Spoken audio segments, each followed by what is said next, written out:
I'm sorry if my precautions have annoyed you. Good evening, Mr. Holmes. I'm sure I'm very much obliged to you for coming round. No one has ever needed your advice more than I. No one. I expect Dr. Trevelyan has told you of this unwarrantable intrusion into my rooms. Why, sir, Mr. Blessington, who are these two men? Which two men? I don't know them. Then why do they wish to molest you? Molest me? You can hardly expect me to answer that. You mean that you don't know? Come in here, please. Just have the kindness to step in here.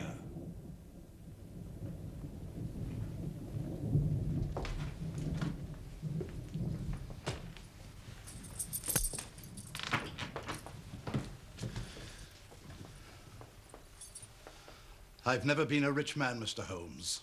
I've never made but one investment in my life. Dr. Trevelyan will tell you that. But I don't believe in bankers, sir. Never trust a banker, Mr. Holmes. Never. So between ourselves, what little I have is here, in this strongbox. So you can understand what it means to me when unknown people force themselves into my rooms. Mr. Blessington, I cannot possibly advise you if you try to deceive me. Deceive you? But I've told you everything. Good night, Dr. Trevelyan. Mr. Holmes! No advice for me? My advice to you is to speak the truth.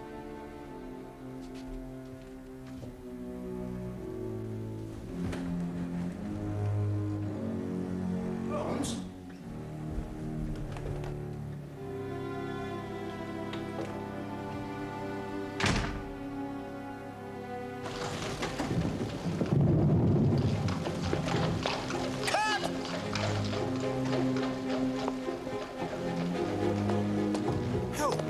I can read in a man's eye when it's his own skin that he's frightened for.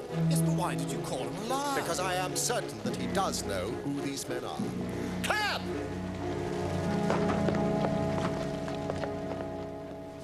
The young Russian penetrated to Blessington's rooms while his confederate kept the doctor from interfering. And, of course, catalepsy is a very easy complaint to imitate. Yes, I know. I've done it myself. Holmes? Yes. Might there be one alternative? Grotesquely improbable, no doubt, but still just conceivable. Might the whole story of the cataleptic Russian and his son be a concoction of Dr. Trevelyan's, who, for his own purposes, has been in Blessington's room? But did you see the footprints on the stair carpet? They were square-toed. Quite unlike Blessington's, which are round, and an inch and a third longer than Dr. Trevelyan's. I think we can sleep on this, Watson. But I should be surprised if we do not hear from Brook Street in the morning. Good night. Night, old fellow.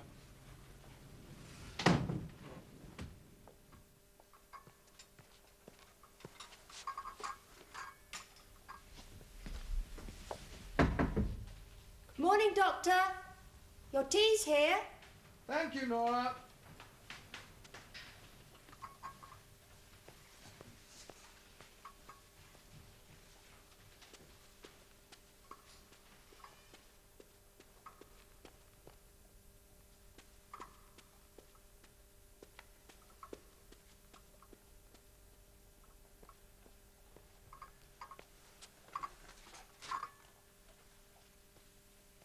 Mr. Blessington, your breakfast tea. Mr. Blessington?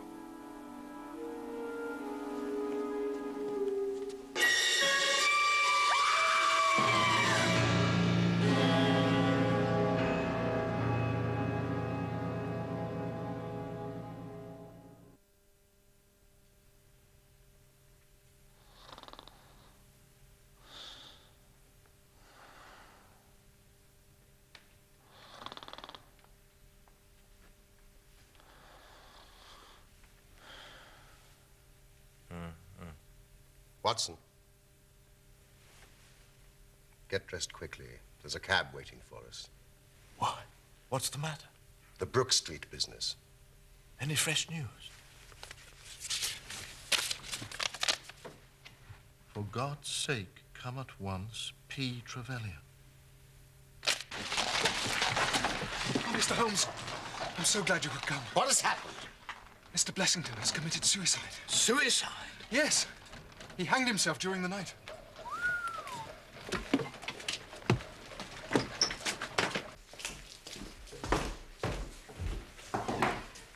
Has the body been touched?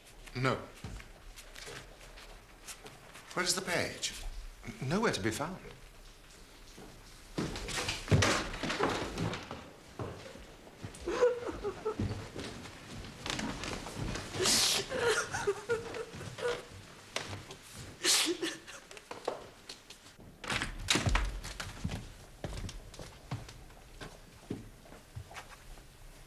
Good morning, Inspector. Mr. Holmes, delighted to see you. Now, please take a look. We were just about to take him down.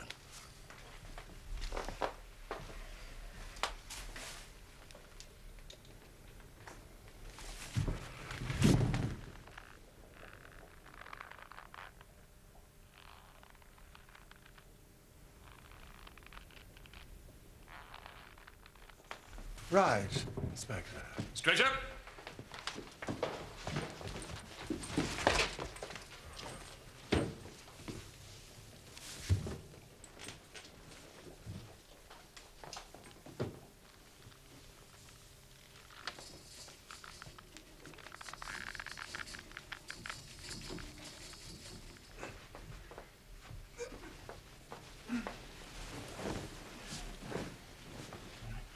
Well, that'll be all.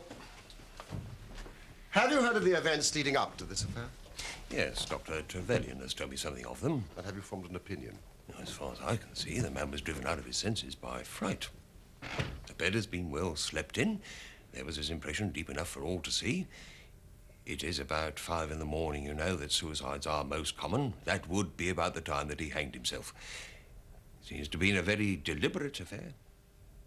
Yes, from the rigidity of the limbs, I'd say he'd been dead about 3 hours. Thank you, Watson. Noticed anything peculiar about the room? There was a screwdriver on the mantelpiece, and he seems to have smoked heavily during the night. I found these in the fireplace.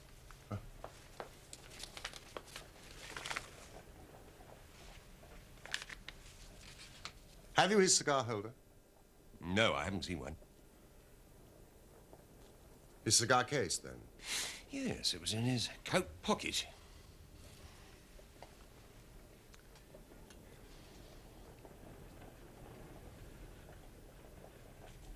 This is Havana.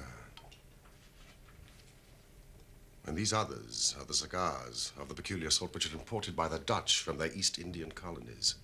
They're usually wrapped in straw, you know, and are thinner for their length than any other brand.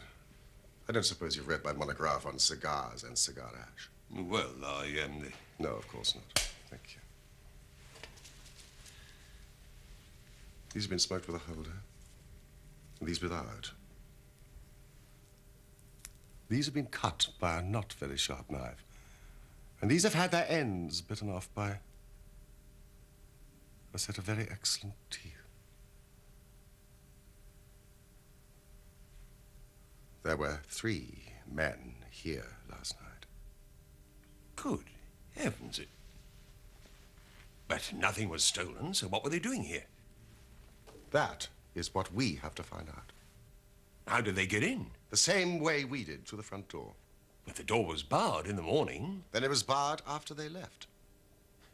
Well, how do you know that? I saw their traces. If you will just give me a few moments, Inspector, I may be able to give you some further information.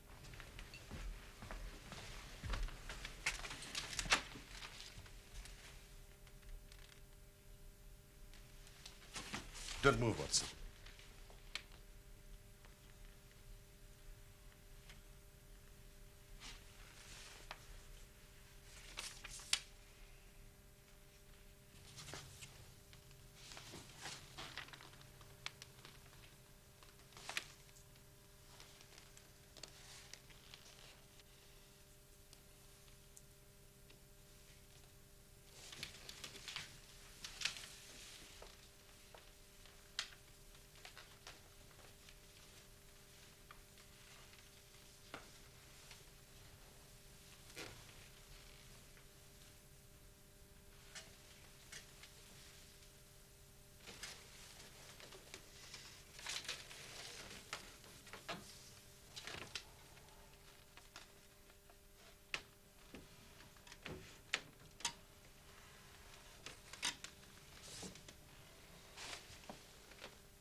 The actual facts are very simple. I shall be surprised if by the afternoon I cannot give you the reasons for them as well. But Holmes, can't you tell us anything now? Oh. There is no doubt as to the sequence of events. There were three of them in it. A young man, an old man, and a third, to whose identity I have no clue. The first two I need hardly remark were the same who masqueraded as the Russian Count and his son. So we can give a very good description of them, can we not, Dr. Trevelyan? They were admitted by a Confederate inside the house. They entered the hall, the elder man first, the younger man second, and the unknown man in the rear. They ascended the stairs.